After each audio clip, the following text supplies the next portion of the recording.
also 8 points and 4 rebounds. Coach, your opening thoughts on tonight's game against Tennessee?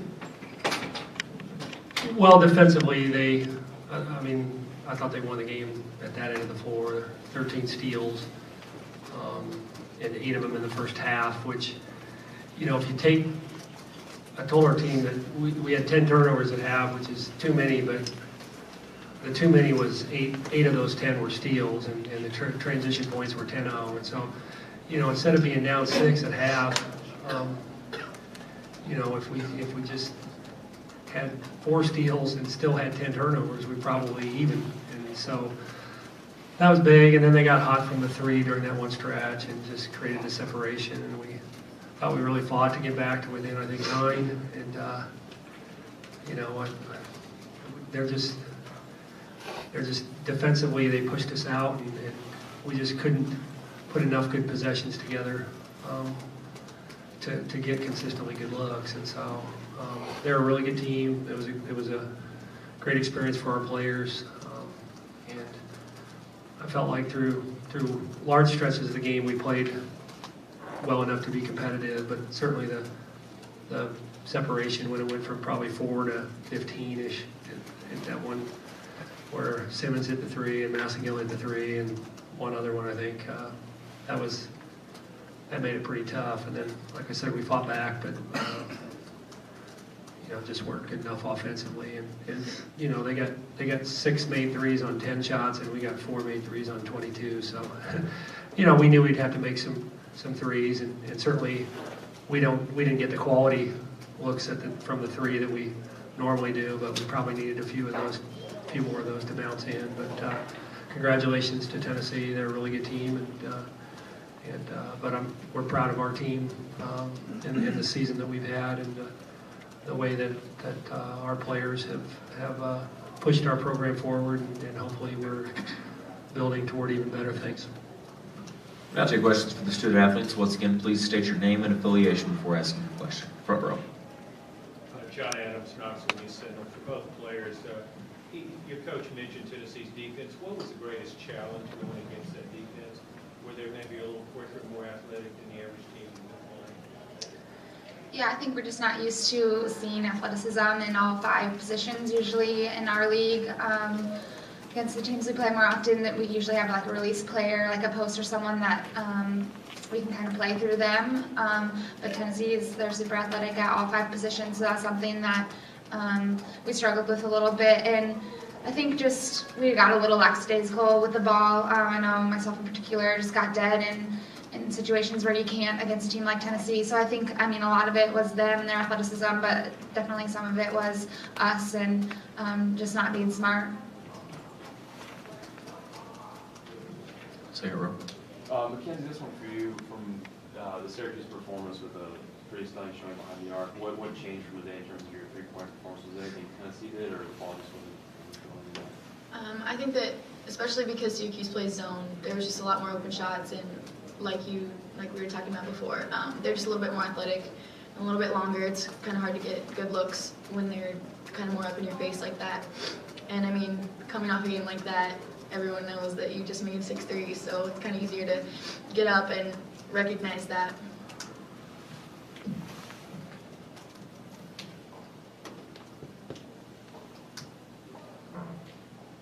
Allie, getting back to the defense again, you studied them, you knew what they could do. Did that prepare you for it a little bit, or was it still somewhat of something you weren't used to once you just actually got playing against it? Yeah, we knew that that's the style of defense that they were going to play, and that was definitely something in our pregame. That's one of the things that we were worried about and we talked about. But you can't prepare for that really in 2 days. Sure, back home we could have had practice boys come in or something like that, but there's no way to replicate that in such a quick turnaround. So we were definitely aware of it and focused on that, but just weren't able to capitalize on it tonight. Josh Ford with the World Herald. Talk about the run in the second half that the coach mentioned. What happened there defensively that sparked their run? Yeah, we just had, turnovers just like in the first half. I was inning, and they just got threes out of it versus their layups in the first half. They're getting layups, which still in the first half, like, got the crowd into it, got them going. In the second half, they just got threes, and so maybe those first half turnovers got them a little more in rhythm and in flow to hit shots in the second half, but I don't think anything in particular changed in the second half. They're still kind of the same turnovers that led to transition. They just got open threes instead of layups. For you, Allie, the three's not really falling in the first half is still very much in the game. Is the game you're on, those shots from behind the arc, one point, that really frustrating? Yeah, I mean, a little bit. Obviously, when shots aren't falling, that gets frustrating. At halftime, we still very much believed that we were in the game. Obviously, we addressed the turnovers and the rebounding and wanted to make adjustments at halftime, really lock in on that. And we believed if we could rebound in and not turn the ball over, that we could win the game. And I think we did a better job of rebounding in the second half, but obviously those turnovers were still there, and they capitalized well. Any other questions for the student athletes? All right, ladies, you'll be dismissed back to the locker room for the remainder of the open locker room period. We thank you.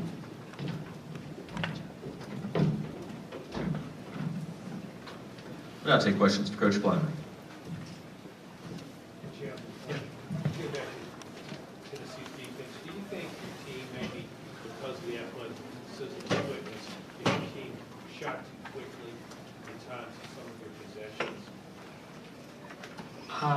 Yes, but yes, I mean, our goal was to really try to lift them up, and, you know, we use the phrase, use their pressure against them. So we try to expand the floor, cut higher, give you more driving lanes, you can back screen out of that, and, you know, we said, or we felt like that we wanted to kind of elongate possessions to, you know, to take advantage of what we do well, which is screen cut and play more of a motion offense. So I thought there were times where we did that. We got some, I mean, you know, Allie hit it. They speed you up because they're longer, and I mean, it's not just athleticism; it's length.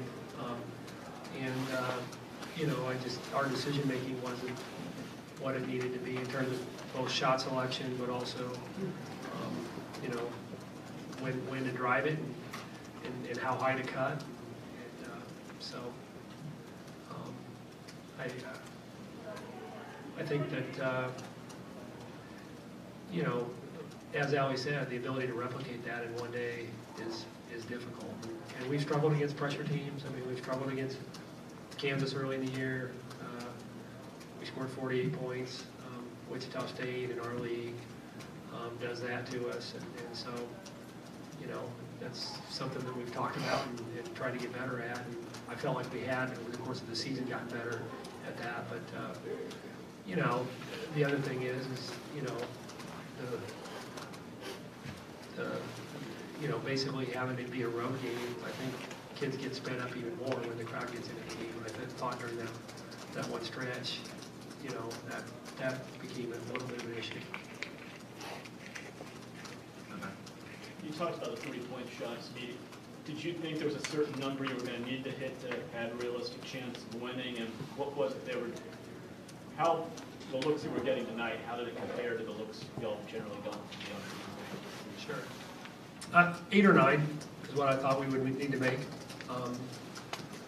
You know, when we play a team that's going to be difficult to score inside, I think 8 or 9 is a reasonable target, and I knew they were going to be well prepared to take away the 3 line, but we still feel like we can move it well enough, and we have enough shooters and enough depth to play different kids. But I would have, you know, I mean, realistically, I felt like we needed to make at least 8 or 9, and now, you know, Syracuse playing zone the other day, that number might have been a little bit higher, but.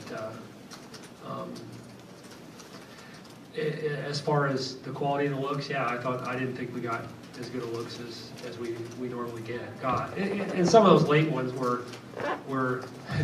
you know, situational threes. It's, you know, you're down 12 to 14, you know, you can get back in the game quicker with a 3 than a 2. And so our lineup, we went 4 small, 4 guards, and you know, some of those threes were clearly not good looks, but you know, that's what you have to do to get yourself back in the game, or at least what we have to do to get ourselves back in the game. So But 8 or 9, and yes, it was. We did not get the looks that we normally get. How did your defensive approach change compared to Syracuse game? Not able to cheat off the guard that is as much as the non-post? Yeah, I mean, they're definitely a little bit better three-point shooting team with Spaney and Massengill and Simmons. I mean, 3 kids who all went 2 for 3 tonight.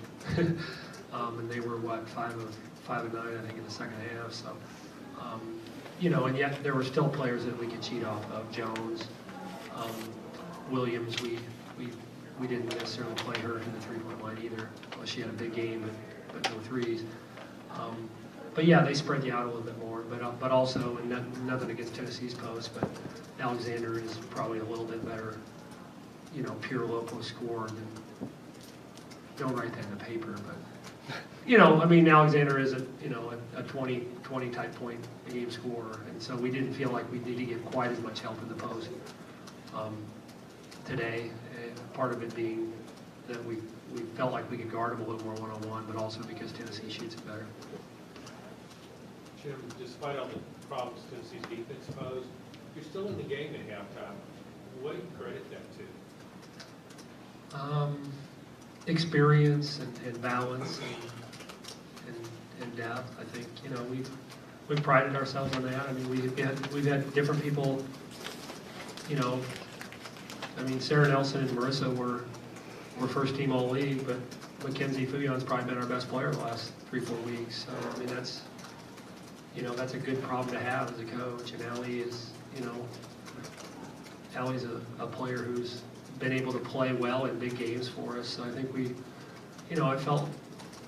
I felt like we could play with Tennessee. I really did. And at halftime, we got the basket to cut it to 6, which I thought was big because they had kind of run it from 2 to 8 there in the last 2 minutes, and you never want to go in with that much negative momentum. But I felt like getting that last basket might help. But I just think we're a sound team that has enough weapons that we're not reliant on 1 or 2 players, and I think that's helped us be a good road team. That's helped us, when you go on the road and you're counting on 1 or 2 players to play well every night, I think you're not going to be as good a road team. But we have more players who can step up in road game situations. Is there a final question? All right, Coach, thank you very much. Thanks.